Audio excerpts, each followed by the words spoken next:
Imagine waking up one morning with a mild headache. By evening, you can barely breathe. Your skin begins turning blue, your lungs slowly filled with fluid, and within days, you are dead. This wasn't a horror movie. This was reality in 1918. The world faced the most terrifying pandemic in human history. More people died from this disease than from the entire world. War I, entire cities shut down. Hospitals overflowed, mass graves were dug across continents. This deadly outbreak became known as the Spanish flu. But here is the strange part. It didn't start in Spain.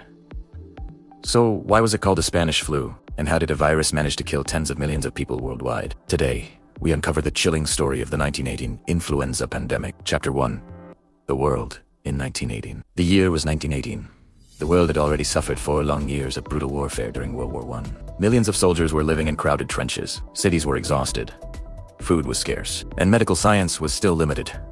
Doctors did not yet fully understand viruses. Antibiotics had not been discovered. Vaccines for influenza did not exist. In these fragile conditions, humanity was about to face something far worse than war, a deadly virus. In Chapter 2, we discover about the mysterious beginning during the terrifying story of the Spanish flu. 1980. The deadliest pandemic in human history. The terrifying story of the Spanish flu. Mysterious beginning. It started quietly, almost invisibly. A few soldiers fell sick in a remote camp.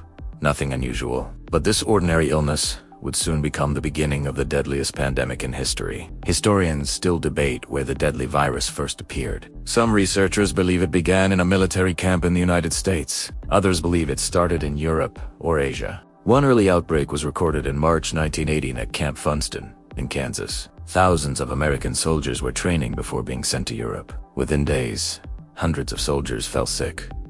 They had high fever, severe body pain, and terrible coughing fits.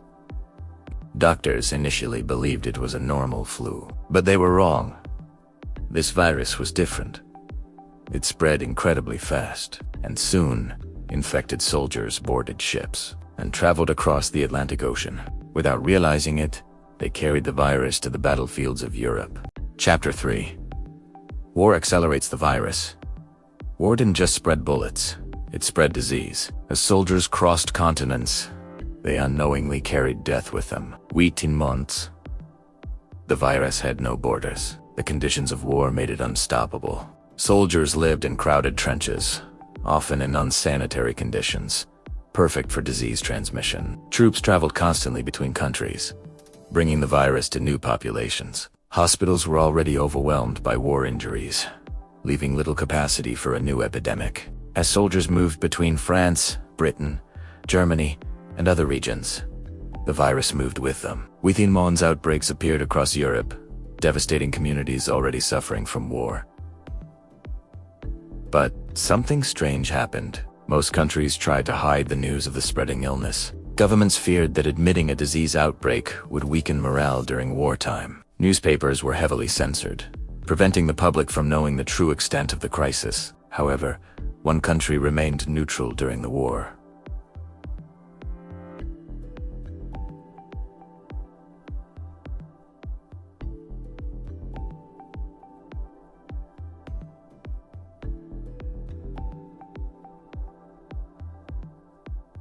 Spain. Spanish newspapers openly reported the epidemic, without fear of wartime censorship. Because of this, many people mistakenly believed the disease started in Spain, and that is how the deadly virus became known as the Spanish flu.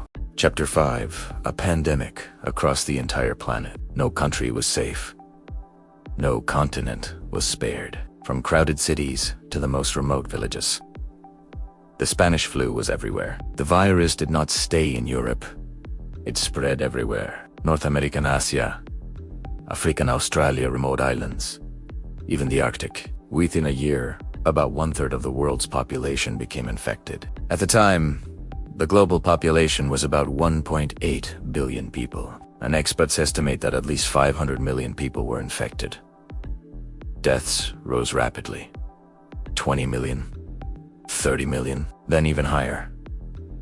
Some estimates suggest 50 million people died. Others say the number could be closer to 100 million, making it the deadliest pandemic in recorded history. Chapter 6.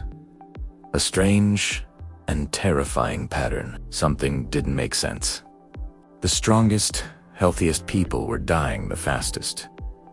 This wasn't just a disease, it was something far more terrifying. One of the most shocking features of the Spanish flu was who it killed. Most influenza viruses mainly affect the elderly and very young children, but the Spanish flu behaved differently. It targeted young adults.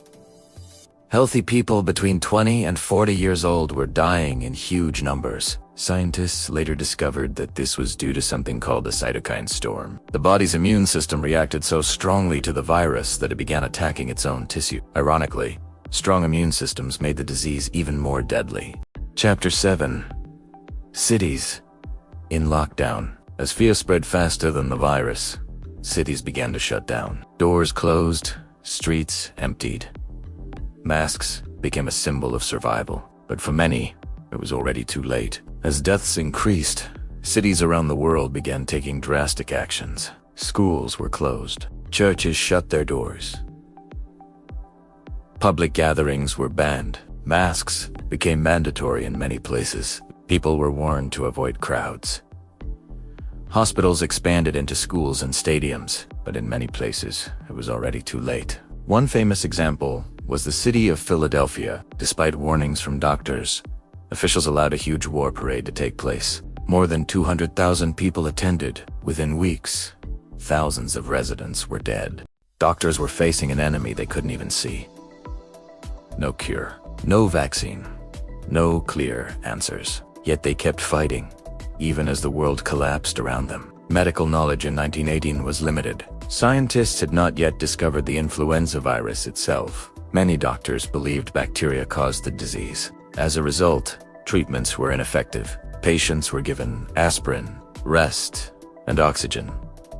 But for many, it was not enough. Doctors and nurses worked heroically. Some even died while treating patients. Medical staff were pushed beyond their limits, yet they continued fighting the invisible enemy. Chapter 9. The social impact. This pandemic didn't just kill people. It changed lives forever, leaving an indelible mark. Families were torn apart by loss and illness. Entire communities were left in a profound, unsettling silence.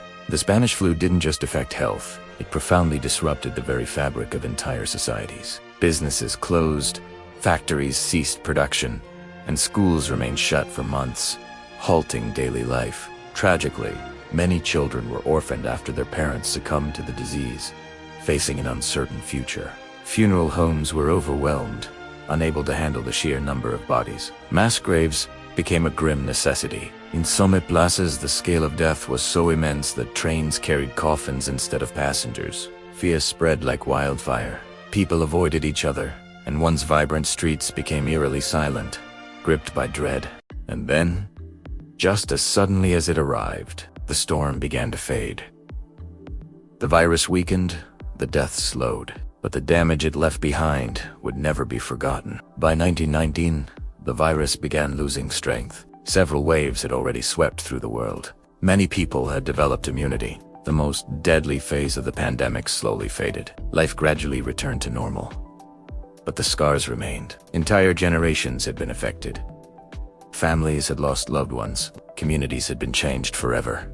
Chapter 11. Lessons learned out of tragedy came lessons. The world realized just how powerful and dangerous a virus could be, and those lessons still shape our world today. The Spanish flu forced governments and scientists to rethink public health. It led to major improvements in disease monitoring. Hospitals expanded their capacity. Scientific research on viruses increased dramatically. Decades later, advances in medicine, including vaccines and antiviral drugs, would help humanity prepare for future pandemics. But the memory of 1918 remains a powerful reminder. Even today, experts study the Spanish flu to understand how pandemics spread and how they can be stopped. The 1918 influenza pandemic changed the world forever. It proved that a microscopic virus could bring entire civilizations to a halt. It killed more people than the entire World War I, and it became a warning for future generations. But history is full of stories like this. Stories that reveal how fragile and how resilient humanity can be. If you enjoy discovering powerful true stories from the past, make sure to subscribe to History Hub. And if you want the full untold story behind the deadliest pandemic in history, leave a comment below, because the past still has many secrets waiting to be uncovered. See you in the next video.